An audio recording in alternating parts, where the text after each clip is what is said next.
just about 1/3 of the way through Wild Dark Shore. I started this on the way here, and I've been seeing this book talked about like all over the internet, and my loan finally came in on Libby, so I checked it out. So far I'm feeling just interested enough to keep turning the pages, but I don't feel like this is necessarily going to be a favorite for me despite it being so hyped, but we'll see. Maybe things can change. I actually can't remember what genre it's supposed to be, but it feels like a mystery that might be like a horror novel. We'll kind of see where it goes, but I'll just tell you a little bit about it so far.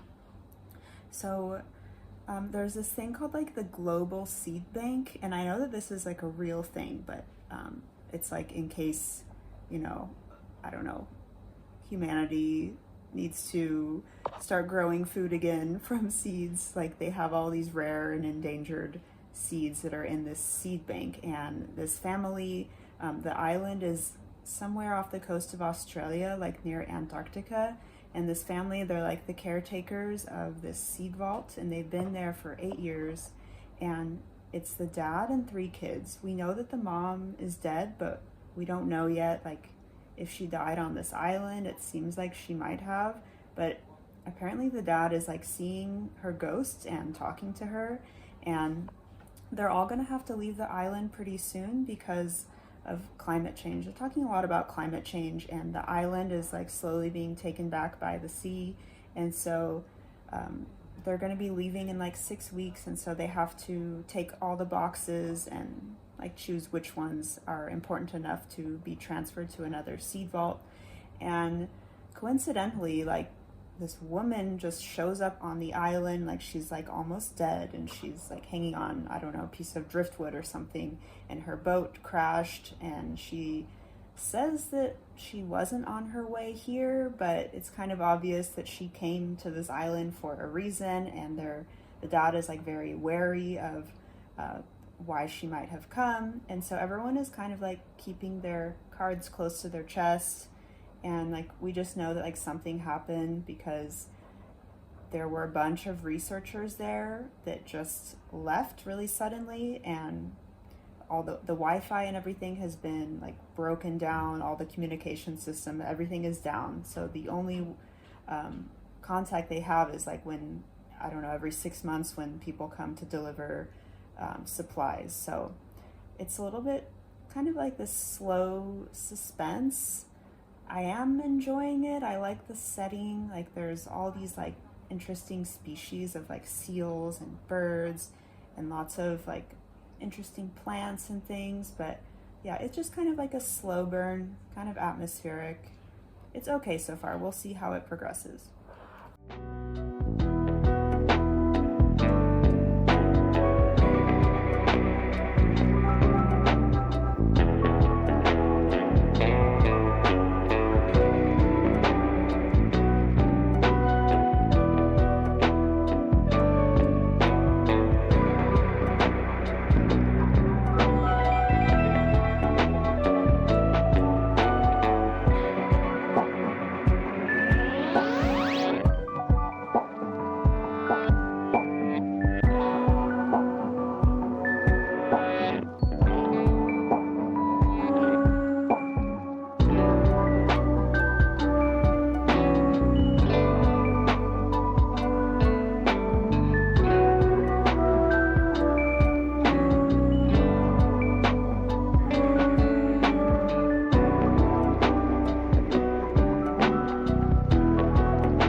You like Farmer Wants a Wife?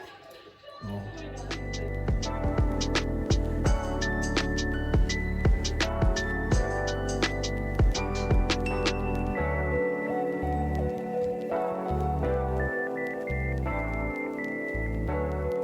Tishka!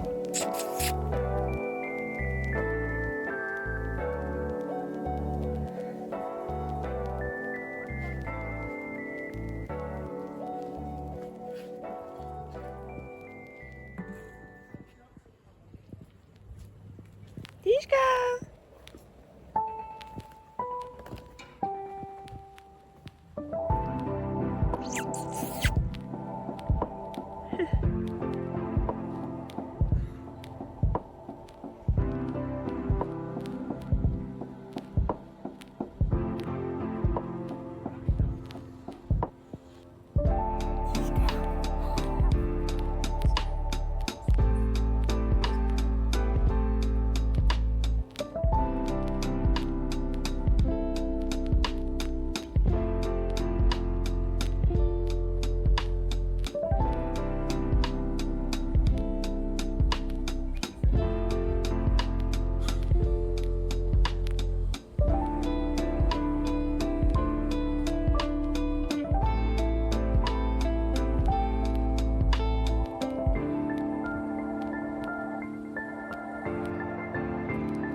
Friends, we have just finished Wild Dark Shore. Say hi to Tishka. Having such a nice time at this cabin. It's like just paradise for reading and chilling. Loving it. We're going to start our hike tomorrow. So yeah, we're just kind of hanging out here in like this base town called Mestia. Anyway, so I just finished Wild Dark Shore. Kind of pissed off right now because the ending just really made me upset. So I'm I'm sure like later I wouldn't be so upset by it, but right now I'm giving it like 3.5 stars, I think. This book just turned into something totally different from what I was expecting.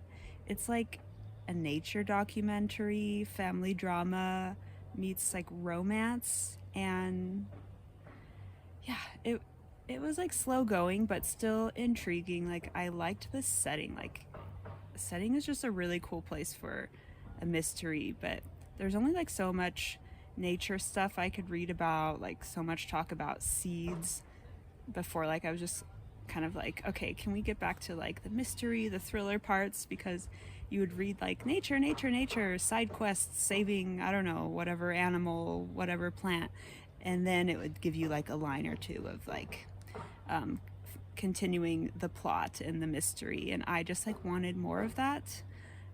Also, like every single character like had their like romantic lives kind of explained, and I don't know, I just like never got into any of the characters that much. Like I wanted good things to happen for them, but yeah, I didn't like feel any overwhelming emotion really. Yeah, there's a lot of talk about climate change, like constantly, like disasters, and just talking about like the sea water levels rising, also other themes, talking about like the decision whether or not to have kids, mental health. Yeah, this was a good book. Like I like how well it was researched. At the end, the author talks about like visiting like the actual island, and yeah, all the history and stuff like that. That was really interesting. Yeah, so this was pretty good, but not going to be one of my favorites of the year. Let me know if you've read this. So let me give you a little tour. This is the upper part of the cabin. Look, you can see like these old towers in the back. And over here, look at these stairs. We're not actually sleeping up here because we think Tishka could fall off walking around at night. We're sleeping downstairs, but look how pretty it is up here. There's another viewpoint here. There's this little apple tree. Just gorgeous.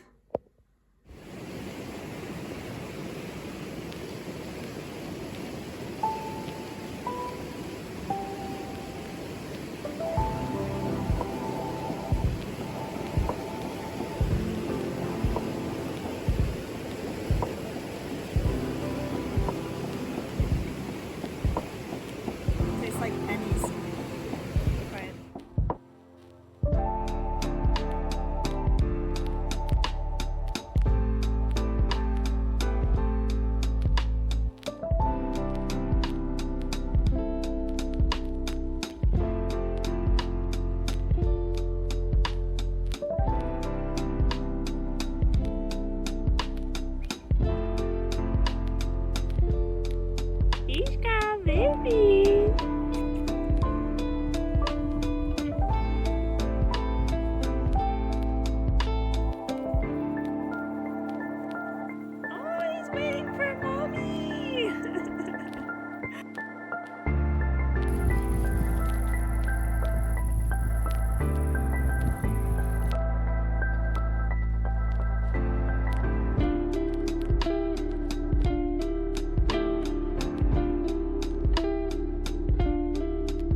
little reading update. I tried to read The Ghostwriter by Julie Clark, and I ended up DNFing that after about 45 pages. I just couldn't really get into it. It felt kind of similar to like other mystery thrillers about writers. So that one was about this girl who's a ghostwriter and her like estranged father, who is a super famous, I think, horror author. He ends up hiring her to write his memoir, and he may or may not have like offed his two siblings in the 70s, and like no one really knows like what happened to them. So that was that one. I just couldn't get into it. And right now I have been reading Elena Knows. So I'm 45 pages into this one. It's pretty short. It's like 130 pages. And I'm enjoying this one a lot, actually. This is an Argentinian book about this like woman named Elena, and her daughter died recently. And everyone says like, oh, that like it was like self-inflicted, but she refuses to believe that that's true, because like when you hear what she says about it, like it really does make no sense, but like no one is willing to pursue it. And so it's just up to her if she wants to find answers. And she is like kind of elderly and ill. I think she has Parkinson's and maybe something else, and it's just really hard for her to like move around, but she is like super determined to try to find out what happened to her daughter, and she's very spunky. She refers to her illness as that effing whore. So I'm enjoying this one so far. We'll see what happens.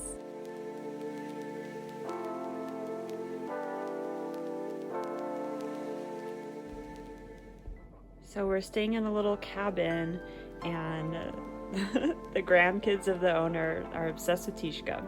They played with him all night, and then we woke up to this little gift at our door.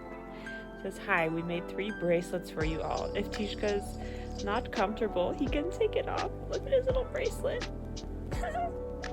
Today is actually Tishka's first gotcha day, so we adopted him 1 year ago. So it's kind of like his first birthday with us. Tishka, it's time to go. Why are you sitting there? The taxi daddy? Tishka, oh. You gonna lay down?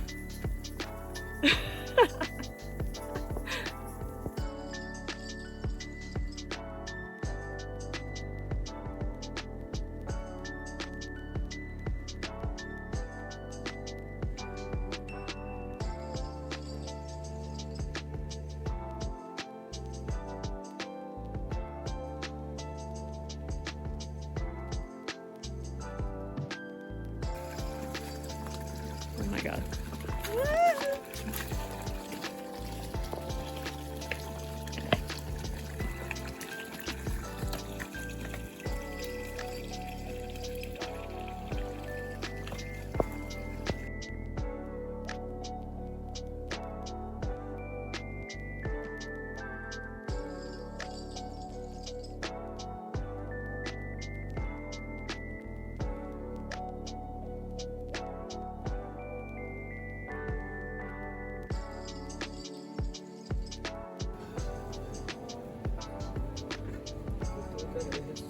Here's baby. Hey, Tishka. Tishka, where's your motorcycle?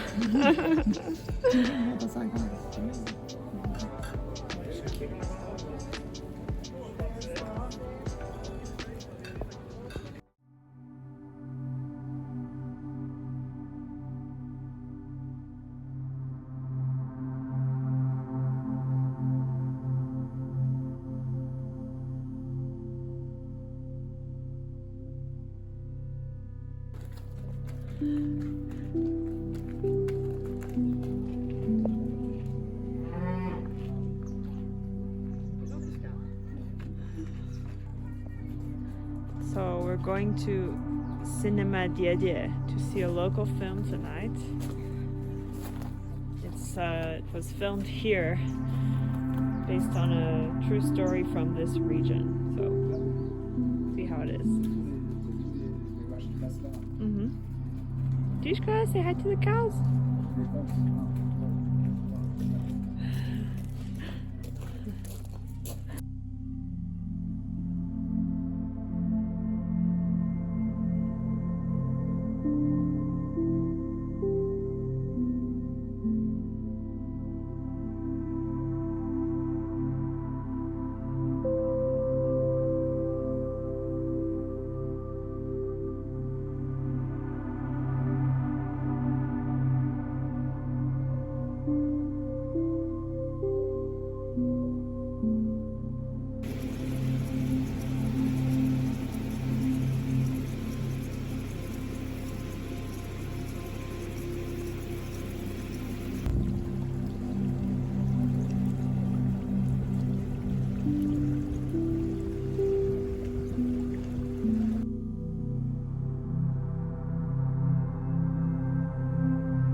I'm done with the hike. It was really good, and I read some more books. We're back in the capital of Tbilisi now. Tishka is sunning on the bed, looking real cute, and my partner is down the street getting a haircut. So we'll see how the haircut goes.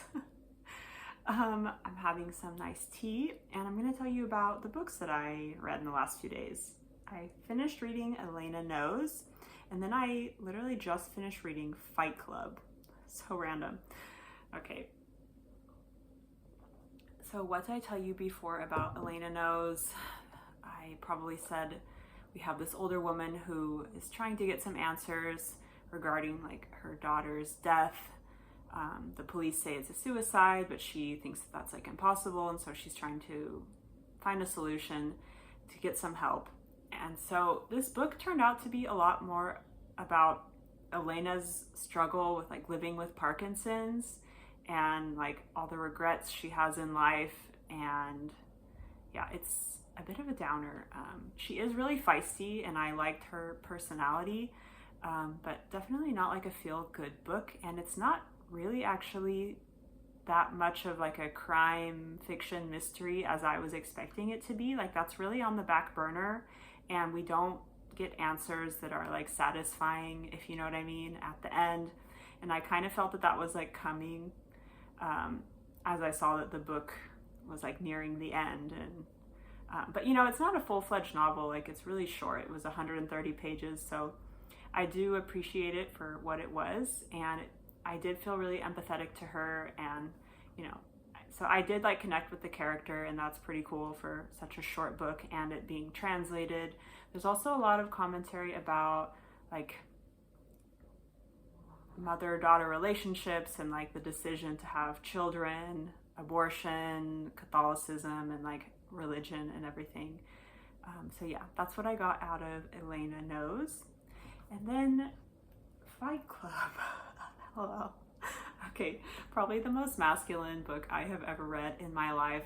I heard my friend Ellen made book club talking about how this was on her TBR, and I was like, oh my gosh, like, well, yeah, I've seen the movie, of course, but I didn't even know it was a book.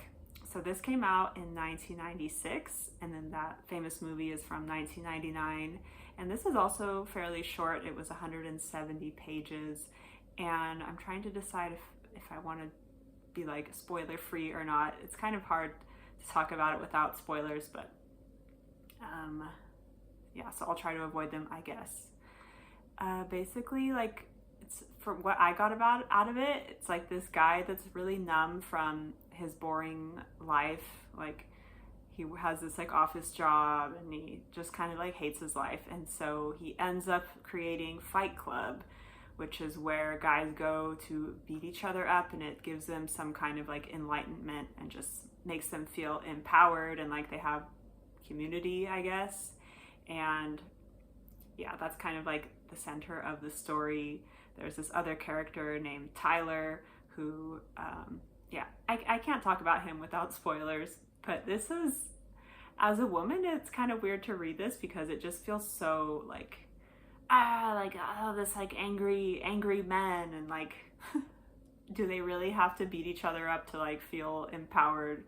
I don't know.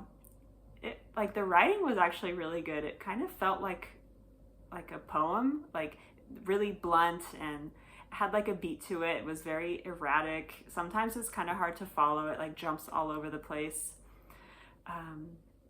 It's also like quite vulgar and violent, of course, but some of that was like kind of funny, like the things that they do.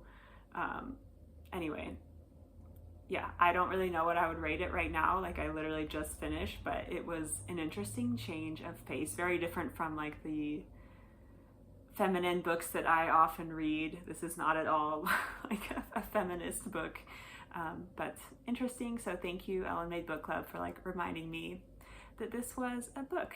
And so what am I going to read now? I have a couple books expiring soon on Libby, so I'm going to take a look and see what I want to read tomorrow. We're taking a night train to Armenia, so I will definitely be reading on the train and take some footage. Anyway, see you guys later. So Tishka, what did you think of Fight Club? Look at him sunning himself. So cute. He's just exhausted from the hike. He's really enjoying just chilling out today.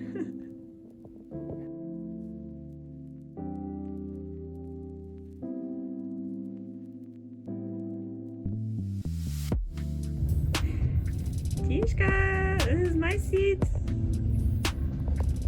That's my bed.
book friends. So let me preface this book review by saying that it's really rare to find a book that is equally impactful but also extremely entertaining and even funny, because of course, like, we all would like to learn something when we read, but I personally don't always feel ready to read something super depressing that is going to put me in a funk, even if, sure, I would learn a lot from reading it. So that is the most impressive thing I think about this book. Yes, it's about violence against women, but I was just hooked the entire time, and I loved the writing. So let me tell you about Reservoir Bitches by Dalia de la Cerda. I picked this up for Women in Translation Month, and I guess it made a big splash last year. It was longlisted for the International Booker Prize, but I didn't hear about it until this year, and I just finished it. I'm on vacation right now, so I was at the hotel breakfast, like trying not to cry, finishing this book. And let me just try to put my experience into words, and hopefully you'll pick it up, or avoid it if it's not for you. So this is a book about, it's like only 111 pages, and you have all these different women, and you kind of like walk in their shoes, each chapter like a different woman, and they're from all different like parts of life. Like you have poor women and rich women, and like I don't know if any of them are really likable characters, but they just feel really real, and they're like unapologetically themselves, and it was just so good, like a really intimate look at their lives. My favorite one was about this girl who ends up having to be the head of her family's cartel, and she's like, well, guess I gotta do what I gotta do. And she has this bodyguard, and like I was just obsessed with it. Like I could read a full-length book just about her. And the cool thing about this book is that the characters start interconnecting, so someone who will be a minor character in someone else's chapter will sometimes get their own chapter. Oh, it was just so good. I liked it so much. I just want to read more from this author. I don't know if her other books have been translated into English yet, but wow, I'm just very impressed. I'm going to be thinking about this for a long time. Flowers and paid our respects, and so I'm excited What to you go gonna out be? with Courtney and Okay, visit the fine. museum, because last time it was closed. Okay, so take the flowers.